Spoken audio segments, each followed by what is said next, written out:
என்னை பின்பற்றுங்கள் என்ற வார்த்தைக்கு கீழ்ப்படிவது உங்களுக்கு நல்லது.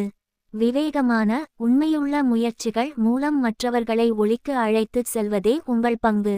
தெய்வீக தலைவரின் பாதுகாப்பின் கீழ் தயக்கமின்றி செயல்பட விருப்பமும் செயல்பட உறுதியும் கொள்ளுங்கள். நீங்கள் சுயத்திற்கு மறிக்கும்போது, கடவுளிடம் சரணடையும்போது, அவருடைய வேலையைச் செய்யும்போது, அவர் உங்களுக்கு கொடுத்த ஒளியை நல்ல செயல்களில் பிரகாசிக்க விடும்போது நீங்கள் தனியாக உழைக்க மாட்டீர்கள்.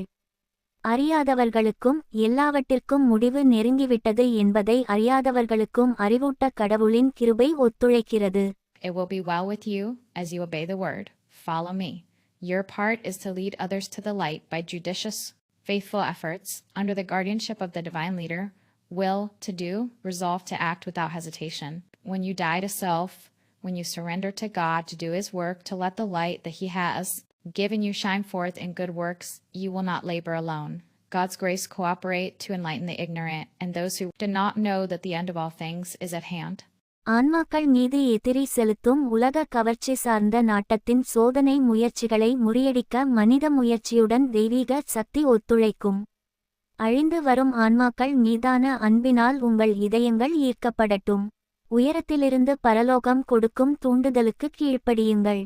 தாமதம் செய்து பரிசுத்த ஆவியை துக்கப்படுத்தாதீர்கள். பாவத்தின் பிடியிலிருந்து ஆன்மாக்களை மீட்டெடுக்கும் கடவுளின் திட்டங்களை எதிர்க்காதீர்கள். ஒவ்வொருவருக்கும் அவர்களின் பலவித திறன்களுக்கு ஏற்ப அவர்களின் வேலை வழங்கப்படுகிறது. உங்களால் முடிந்ததை நன்றாக செய்யுங்கள். கடவுள் உங்கள் முயற்சிகளை ஏற்றுக்கொள்வார்.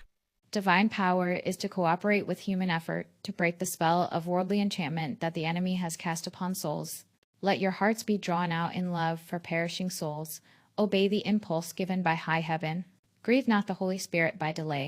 Resist not God's methods of recovering souls from the thraldom of sin. To everyone according to their several ability is given their work. Do your best and God will accept your efforts.